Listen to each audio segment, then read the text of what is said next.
Ito ang totoong kuha sa totoong buhay. Sina Jake at Tricky ay naguguhit ng graffiti sa isang tren. Pagkatapos, si Jake ay nakaupo sa Lamborghini at si Tricky naman ay sumakay sa bisikleta at sila ay nagmamaneho sa highway. Ngunit pagkatapos noon, may masamang nangyari. At ang Lamborghini ng Subway Surfers ay nahulog mismo sa tubig. Nandun ito! Kailangan nating magmadali. Kinuha ko ang aking higanteng magnet para hilahin palabas ng tubig ang Lamborghini. Jake, bilisan mo! Sa ngayon, may nararamdaman ako at may nakikita ako. May nakikita akong mali! Diyos ko, yun ba ay isang Lamborghini? Hindi! Isa lang itong hood ng kotse at nakasulat dito ang Jake.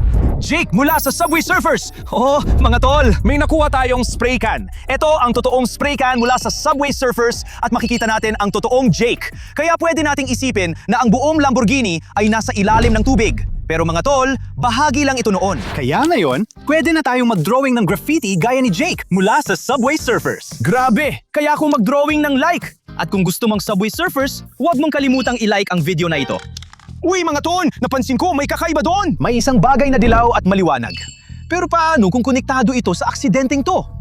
Baka nandun si Jake. Tara, kailangan natin siyang iligtas.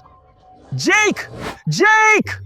Hindi yan si Jake. Yan ang dilaw na bisikleta! Pareho dito! Dilaw na bisikleta tulad ng nakita natin sa video! Pagkatapos mag-graffiti ng Subway Surfers, sumakay sila sa kotse at sa bisikleta. Si Tricky, pareho talaga ng bisikleta. Oh, tingnan mo, tingnan mo! Oh, may dilaw siyang bisikleta! May dilaw siyang bisikleta! Kaya bisikleta yon ni Tricky! Bisikleta yon ni Tricky! Si Tricky mula sa Subway Surfers ay pumunta dito para iligtas si Jake. Iniwan niya ang bisikletang ito dito para tumalon sa tubig at subukang iligtas siya. Kaya subukan nating patakbulin at gamitin ang bisikletang ito para makita kung gumagana pa. Sige ba? Gumagana! Gumagana! Subukan nating hanapin ang iba pang Subway Surfers! Wow! Tara na! Jake! Tricky! Jake! Nasaan ka? Hoy mga pare, ano yan? So ito ay isang napakagandang at malakas na bisikleta mula kay Tricky. Gustong-gusto ko ito. At huwag mong kalimutang mag-like, may nahanap pa tayong ibang bagay na konektado sa Subway Surfers. Tama ba? At ito ang makapangyarihan at malakas na surprise box. Pwede kang makakuha ng iba't ibang bonus sa loob. So mga pare, may mga pandududa pa rin ako kung totoo ba talagang Subway Surfers. Totoo ba sila sa totoong buhay o gawa-gawa lang ito? ano sa tingin nyo? Tingnan natin kung ano ang nasa loob.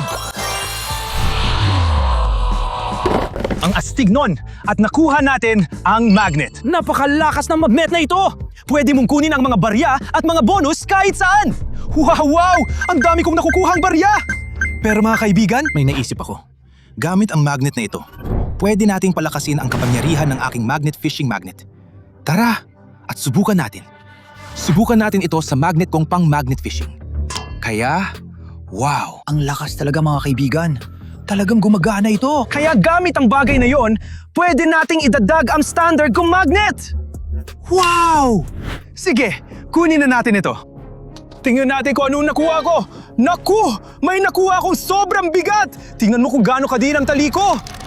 Ang Lamborghini ay isang kotse, pero para may labas ang kotse mula sa tubig, kailangan mo ng isa pang kotse. Kaya tara na kaibigan, lumapit tayo. Gagamitin natin itong bagay na ito para may labas ang Lambo mula sa tubig. Magbubuhol tayo dito. Tara na! Mga pare, merong lumalabas mula sa tubig at nakikita ko ang pulang magnet. Diyos ko, eto na ang buong Lambo! Pula ang kulay na Lambo! Sandali. Ano? Sandali mga pare. Ano yon? Hindi yon ang buong Lambo. Ito ay kalahati lang ng Lamborghini, pero tingnan mo dito. Wow! Ang laki nito! Malaking spray can na may nakasulat na Jake! Panoorin ulit ang video! Eksaktong pareho, pero kalahati lang ang nakabukas! Ang hood ng kotse na nahanap natin sa simula ng video ay eksaktong kasya dito. Oo, ang parting ito ay kasya sa Lamborghini na logo. Siguradong sigurado. At pareho silang may pulang at dilaw na kulay. Ano ang nangyari kung sobrang lakas ng banggaan? Pero sino ang may kasalanan sa lahat ng aksidenteng ito? Uy mga pare, pero ano yon? Hindi ko napansin yun dati. Mukhang uniforme, yung mga damit. Damit yan ng inspektor. Ito ang damit ng inspektor. Suotin natin para maintindihan natin yan. Grabe.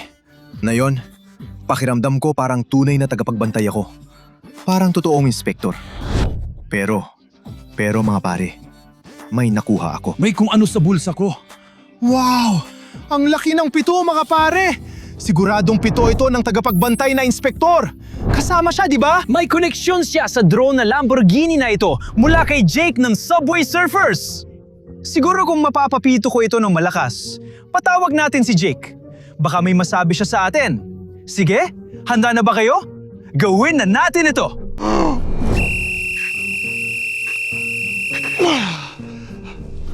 Jake! Hindi sumasagot si Jake. Pero sandali, may naririnig ka ba? May nagsimula na, parang musika. Galing doon! Oh, nakikita ko kung saan nanggagaling ang tunog na ito. Tunog ito mula sa laro. Baka nandun si Jake. Tara na mga pare, tara na. Jake? Jake! Uy, hindi si Jake yon. Ito yung boombox ng laro. Tumutugtog lang ito. Oo, ito mismo yung parehang boombox na nakita natin sa laro. Tumutugtog ito. Iba lang yung tugtog kumpara sa laro. Pero sige mga tol, hindi ito konektado kay Jake. Sigurado yan. Sa ngayon, kailangan pa natin ng mas maraming pahiwatig.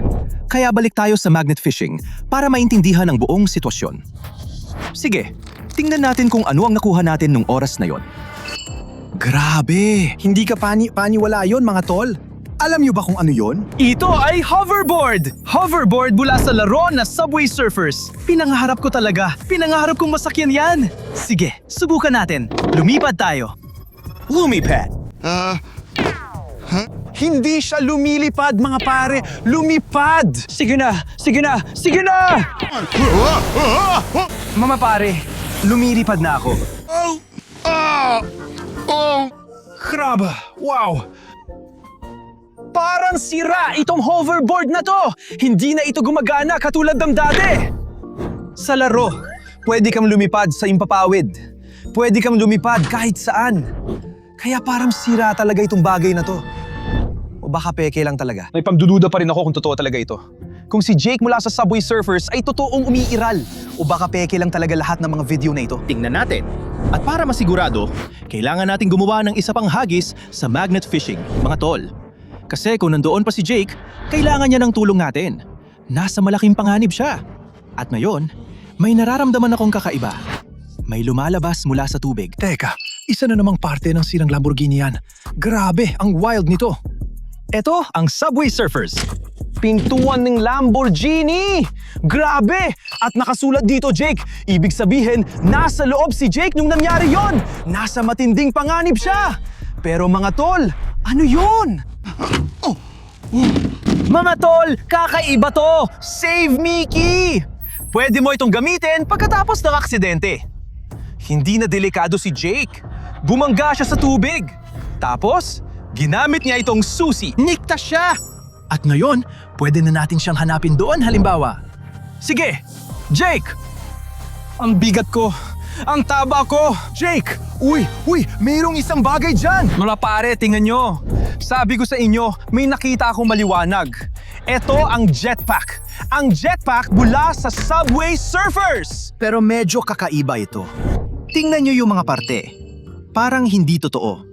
At tingnan nyo kung paano itsura nito sa laro.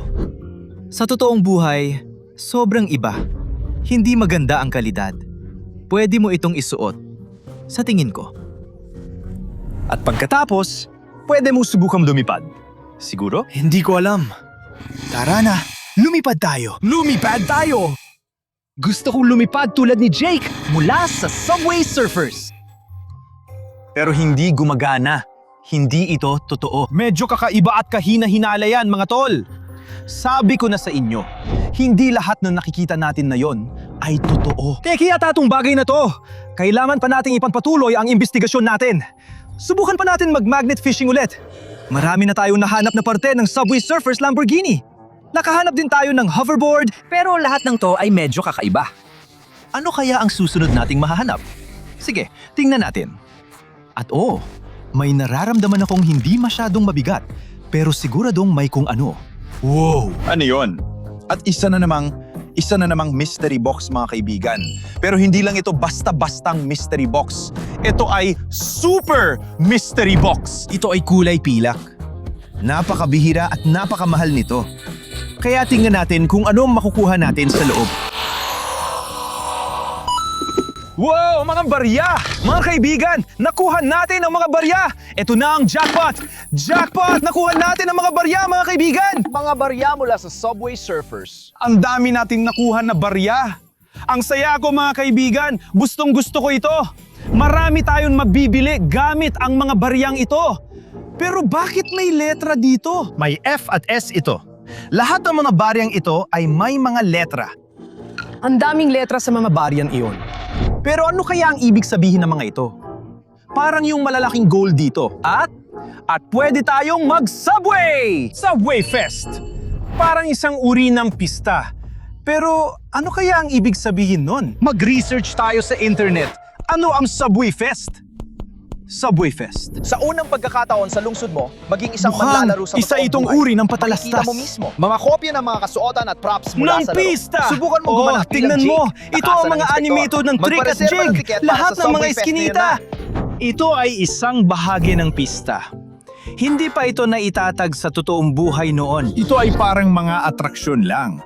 Parang isang holiday event ang pista. Diyos ko, oo. Lahat ng mga ito. Props lang ito mula sa pista. Hindi sila totoo. Galing sila sa Subway Fest. At pati na rin itong uniforme ng inspektor.